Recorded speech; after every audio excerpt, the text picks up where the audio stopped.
Hey everybody, welcome back to Wicked Good Sports, and welcome back to the Villa, hosted by Aaron Slater. Aaron, how you doing? I'm doing well, Brian. We had a very surprising game on our hands this weekend. I'm sure many people didn't feel that we had a fighting chance. I was one of them, and it turns out we fought real hard. No, we gotta say that we knew it the whole time. We were So confident that this would be the outcome, but yeah, no, a 3-1 victory over Manchester United. How you feeling? uh, happy, very happy. Words. I went to the bar with Rhett that day, Mhm. and there were some very sad United fans, and I took it all in. Yes, I love Uh, it. so it's relieving to know that Unai has only been in there for 3 days, Mm, 4 days, and has been able to tell these players, instruct these players to be confident, mhm. believe in yourself, and this is the results you get. So I think that it was a very healthy change. Yeah, so I saw when I was watching the highlights before this episode to get all caught up with everything. The top comment on the YouTube channel was, "Wow, they must have hated Gerard." Um, because I mean, they won 4-0. Then of course they lost 4-0, but now another 3-1. So pretty good in the 3 games since then. How much of a difference has this new manager made? Like you alluded to it a little, but what has he done? In your opinion? I think he has been able to instill some confidence in the team. He has just he's a smarter, more tactical kind of guy. He was very on the sidelines. He was very animated, Mm, instructing players on where to be, where to go, um, how to press up the field, when to press up the field. It wasn't a moment where I saw Unai actually sit still and take in the game. He was a very tactical in his approach. mm, There was a couple of interviews. I know Ramsey said after the game that uh, that the coach manager wanted them to believe in themselves, that they mm. are good enough players that they should go out and get results. And something clicked in their heads where they believed in themselves. So I think um, I think it worked. Yeah. It clearly showed a result, so I can't complain. Mm. So more in depth, the first half of this game. How did they come out? What were you thinking going into halftime? Um, a little before that, there was a few things as far as team selection went. Okay. Um, they started with Ramsey out on the right instead of Ings, and Mm, Luca Dean came in on the left for Ashley Young, which is a very nice upgrade because he's just able to press up the hot field higher, be able to work the 1-2s with wingers and strikers. The bench was very surprising. We saw Bubakar Kamara, who I wasn't sure was going to be fit enough to play. Um, he featured on the bench, and um, Augustinson was on the bench as well. Excommunicated Villa player who's still around that some people thought should have been sold off or could be sold off. Morgan Sanson was on the bench. Missing, notably, was Philippe Coutinho.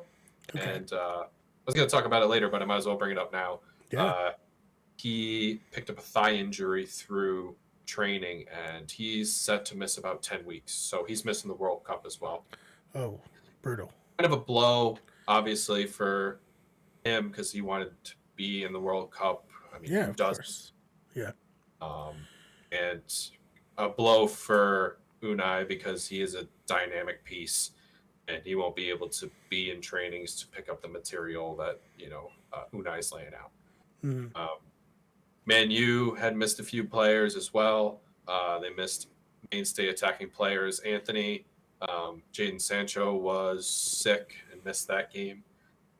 Bruno Fernandez was suspended, so uh, a lot of attacking players missed out for that. And defensive center back Varane was also out with injury. So as much as it sounds like Man U was missing a lot of players, there's still a lot of attacking players and a lot of depth in that squad that they should have handled Villa better. But that's not how it worked out. So we, in the first half, we were on paper scheduled as a 4-2-3-1, ended up moving to an actual 4-4-2, which 4 in the back, 4 in the middle, 2 up top.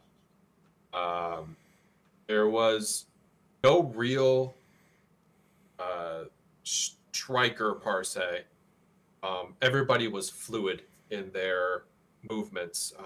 So one moment Ali could be out on the left, receiving a ball down the line, and then you'd see Bailey shift over, and then Ramsey shift into that striker position to fill that role. And it was just kind of like a very, fluid rotation of players. Right. The first goal actually came about through Ali picking up the ball on the left, and he was able to pull Victor Lindelof from the back line and track him across midfield where he found Ramsey on the right, fed Ramsey, and because Casemiro didn't sink back to fill Lindelof's spot, Bailey was able to take that spot, run with it, and score a goal left or right across De Gea. It seemed easy because he's a very skillful player, but there was still a lot of work for Bailey to do to make that score. But it was a fantastic team goal. Right. Second goal, again, they came off of a press. I saw Villa do a lot better in this particular game than the last couple games. They pressed the back line and made Lisandro Martinez make a mistake and picked up a foul from Luke Shaw trying to rescue the bad bundle pass that he tried to do. And it was a beautiful strike by Luka Dean, who scored his first goal in Villa colors. So that's a very special moment for him in particular. So it was we started off very, very high, very commanding. When we were pressed in the first half, and I say pressed because the players were United was on our other half, but it was like a would-be press. It was like a courtesy press. Like, we're here, but we're not really going to try for you kind of deal. Broke out of that every time, finding the vacated players behind the fullbacks or the spaces that, where players would try to press, and players like Dendonka, Luiz, and Dia would find the gaps and be able to charge up the field. In that first half, it was kind of back and forth. Man U did get a goal back, unfortunately, right before halftime. It was an own goal off of Ramsey. It deflected off of his back, and if it didn't hit him, it was going 20 yards to the left. And because it hit him, it deflected into goal. And it was one of those, shucks, I wish it didn't happen. Right. Because it's still Man U. They could definitely come back and make, Villa eat dirt. But, they ended up playing a really well first half. That's good. And then I guess second half, not maybe as exciting as the first half, but still good for Aston Villa. What happened there? It definitely, it wasn't as exciting. It's definitely the right words, but it was well-worked team football. Villa almost came out in the first 30 seconds and scored a goal. They charged 3 attackers up after play had started. Bailey took a shot from 28 yards out because he decided that was the best idea. Right. When I mean, good for him if it went in, and it would have been awesome. But Hmm. unfortunately, he did have a runner and Ramsey ahead of him. If he had picked his head up, that gave him a through ball through, and Ramsey could have had a better shot on goal. But Hmm. um, he did. Ramsey actually pick up a goal 4 minutes later. Um, this is one where Watkins actually was involved again. Um, it was a recycled ball from Villa that United had nodded back towards uh, Villa, and Dia picked it up, saw Ollie on the left, backed it ahead of him. Ollie was able to run, and he was able to drive towards the byline and make a nice pass back across the 6 yard line into the penalty area where there was 3 attacking Villa players who Hmm. could have had this shot. But when Dia laid it off out of the way, I should say, of uh, a very, what's the word? Inspiring Ramsey, and he just struck it in the roof of the net. Um, from there on, it really was just let's keep the ball away. Let's sit back kind of defense, and we'll absorb the pressure and counter, which is another thing that I saw in Villa this week. Um, there wasn't just a plan A, and if plan A didn't work, then we're done. We can't figure it out. There seemed Hmm. to be a plan A, a plan B, a plan C, and if all else fails, then we'll just park the bus. But um, Right. they absorbed pressure, they countered. Villa definitely looked like the better team in this game, Hmm. hands down. After watching it again, because at the bar I was very nervous, always expecting the Man U to score. After Yeah. watching it again, Yeah. it was a very handled Villa second half. Hmm. They really didn't allow for too many shots. Um, Possession was still in favor of United, but that's just because Villa was waiting for the counter to push up. Um, Beyond that, there was a foul by Sandro Yes. What do you Martinez. think about this? Well, I have to agree with Leon. I get the first one where Lissandro was boxing him out, was shielding him away from the ball to let it go by the byline and out. There was an extra elbow that Lissandro had thrown, and if you watch it, I don't know how Lissandro didn't get a yellow for this Hmm. because we're against throwing extras, doing all this other stuff, and Martinez is a very hard nosed player, old school. I'm gonna make I'm there kind of deal. That doesn't mean that the refs shouldn't be calling that foul either, Hmm. because they got the top 6 special is what they got. Right. Unfortunately, even Bailey felt hard done about it. The ref, I guess, from the sideline had walked up to him and said, verbatim, "You should get up. You were throwing elbows too." Okay. That's good. Yeah, Like no, to see the ref be a little stern about such things. yeah, no, it just was should have been a yellow. That's said and done. Uh, Yeah.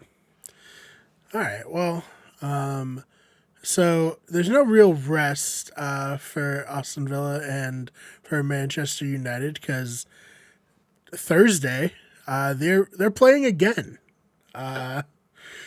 That's kind of weird. How common is this kind of a setup with the two leagues happening simultaneously for two teams to play each other in such quick succession? 4 days. That's crazy to me. it's it also depends on the cup you're in, I guess. Mm. Uh, because there's so many frequent cups and domestics that EPL play, Mm. it can happen. It's not uncommon. it, it's definitely a bummer that we have to play them again and not a lesser team. I'm going to say it right Sure. now. It kind of sucks. Our draws have been really bad for cups, but it's a draw, and you get who you get.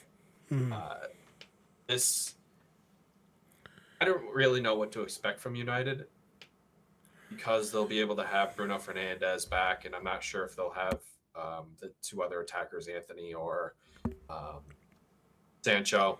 I Mm. would assume they're going to throw Fernandez right into that and take out Mm. Donny Van de Beek because he's such an influential player. They could roll out a heavy squad, a full squad. They might not. They might because here's why I think they might is because they're going to want revenge. It's a revenge game for them Yeah, of essentially. course. Yeah.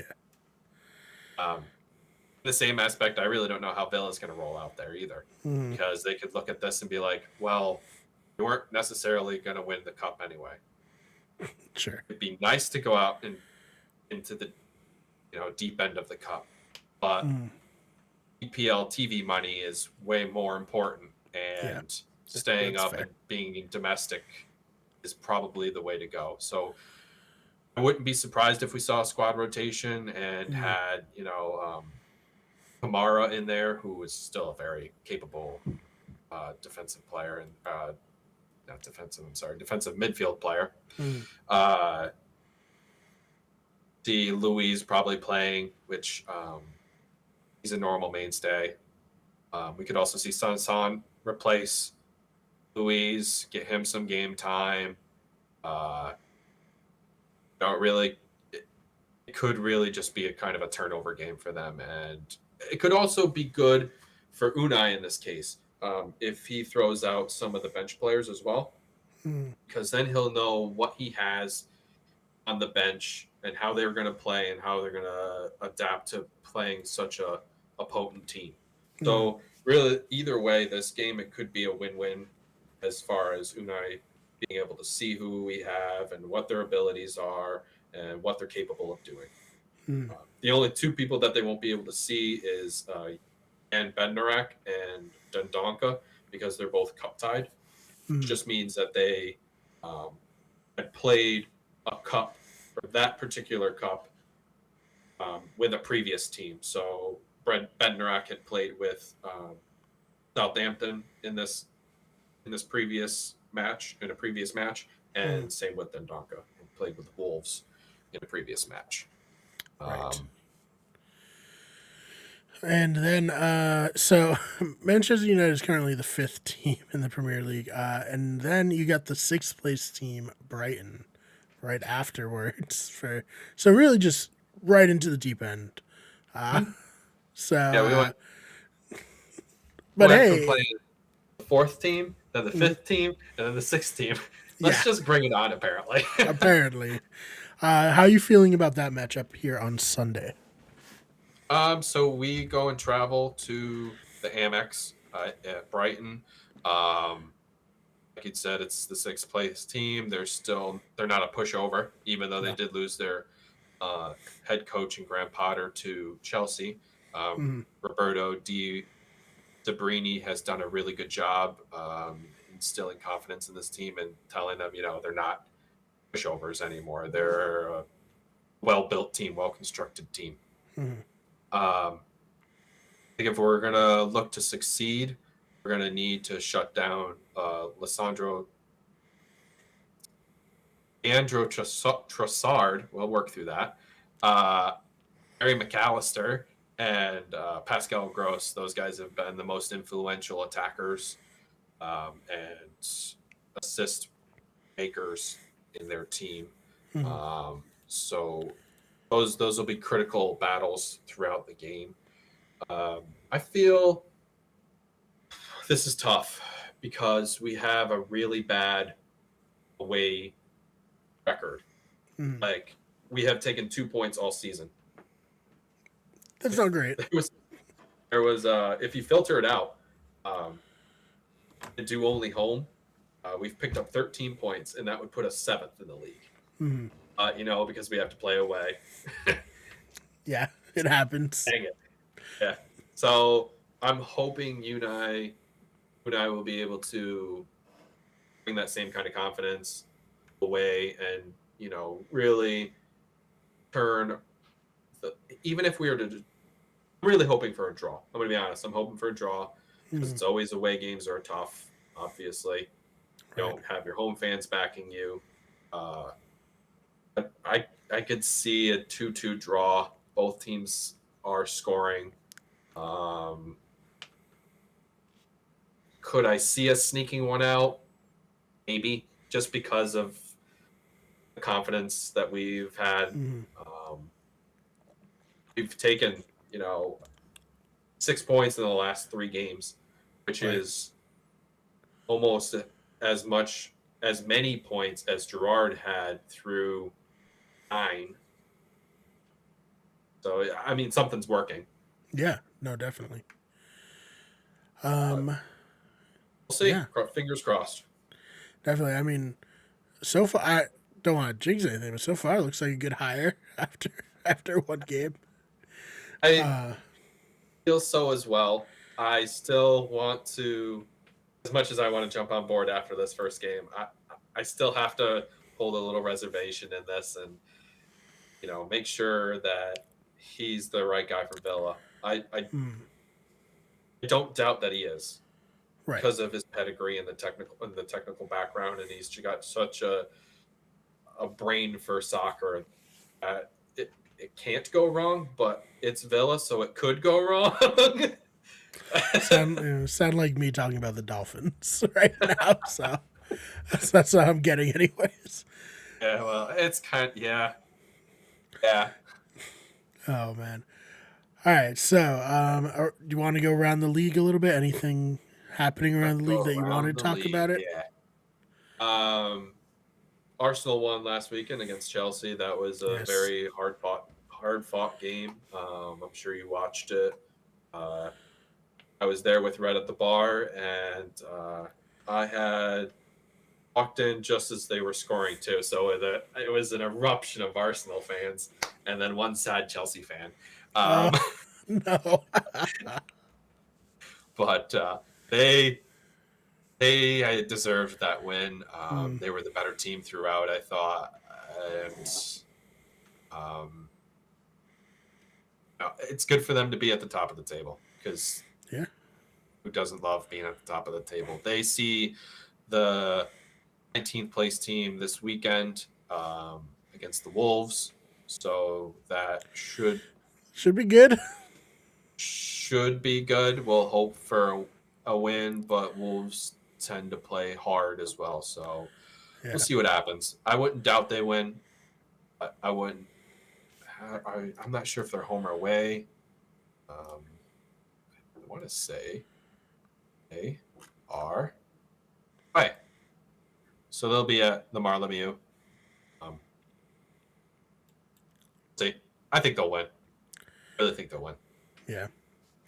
Yeah. Man City pulled a win out of their butts this weekend. They played with 10 men for most of the match, and they needed Erling Haaland to bail them out with PK in the 94th minute or something like that. Mm, It was a really bad foul by Anthony Robinson. Uh, and I know a lot of Arsenal fans are pretty bummed about that because they would have liked to see them pick up more points against mm, City. They play Brentford, um, who Villa smoked a couple weeks ago. So, I mean, I could see them doing the same. As long as Alon's there, uh, they'll win. And if he's not there, they just will win with less goals. fair enough.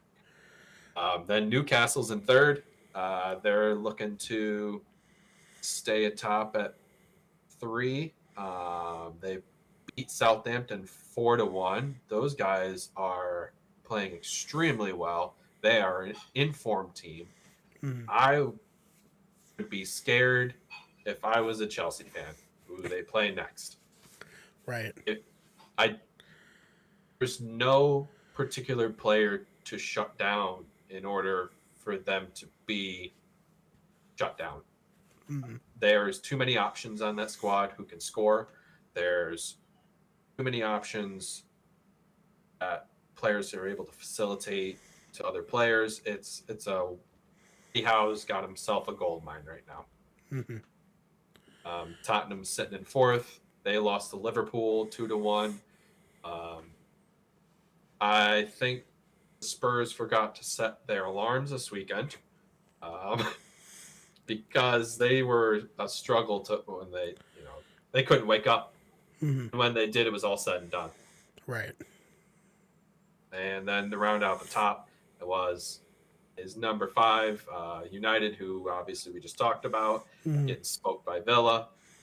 They play Fulham, and we'll see what kind of Fulham team shows up. Actually, it's more like we'll see what kind of United team shows up realistically. Right. On paper, it says they should win, but also on paper, they should have beat Villa. So, yeah. Hey. All that matters is what happens on the pitch. Paper doesn't matter, right? Exactly. Oh man. And then bottom of the table here, we got Forest still sitting 20th. Play Crystal Palace. Yeah, I don't know much about Nottingham Forest, but I don't know if it's gonna happen this year. I think they might be on the way out. Going to be in trouble. They're already in trouble, I should say. Palace has been a really good team this year. Zaha's scoring, and that's scary for everyone around the league. Mm-hmm. But Forest might as well throw the R on them right now because they're going down. Yeah, it's no good. Then Wolves playing 19th, who we discussed. They play Arsenal. Good luck with that. Mm-hmm. And then newly appointed 18th team is Southampton, who are coachless for now. They have ties with the Luton head coach, which is a championship team. Mm-hmm. So they fired Ralph Hasenhüttl. There we go. For possibly a championship division less or coach. They play Liverpool, and I also say good luck there.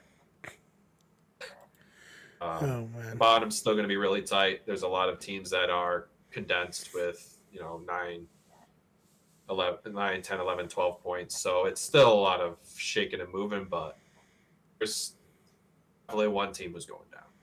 Mm-hmm. All right, and then any injury updates you wanted to get it to? Any big ones? Like I discussed earlier, Phil Coutinho is going to be out with a thigh injury that he picked up. It's going to be for 10 weeks, which is kind of been his MO. Whenever he signs with a team permanently, he always gets injured. So, I mean, if you want to do Barcelona time, he was injured a ton, and then he would get loaned to Bayern, and then he'd go win a cup there, and then come back and get injured and get loaned. It's his MO. It's just who he is.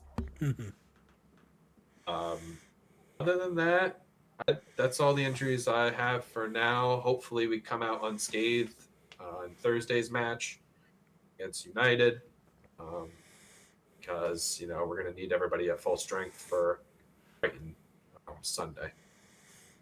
All right. Other than that, anything you'd like to promote before we get on out of here? Absolutely. Check out The Way West Stand. They as in Rhett and Brian, talk about Arsenal, and it is also a very good piece of work that they do, and they talk about the love for Arsenal and how they love being on top. Yes. And then, sorry, go ahead. No, I was just going to say yes. Same format of this, but talking with Rhett about Arsenal. And so far, I don't think they've lost since we've been doing it. They did draw, but they haven't lost since we've been doing that show. That's the cake. They haven't lost. Yeah. And then the Albany Gooners. Rhett is setting up the Albany chapter for Arsenal here, and I know he's getting really close to being an official chapter, so hopefully, fingers crossed, he'll have something here soon, officially anyway. Yes, we will let you all know when that comes through. Very exciting times. Yeah, other than that, you can subscribe to the channel. We cover all the major sports. We also are on Twitter at Wicked Good Sport and WG Everything. Instagram, Wicked Good Everything. Twitch at twitch.tv/Wicked Good Everything. And on TikTok, search Wicked Good Sports, search Wicked Good Everything. Aaron, thank you so much for your time. Hey, Brian. It's been a pleasure. Yeah, and we'll see you all in the next one.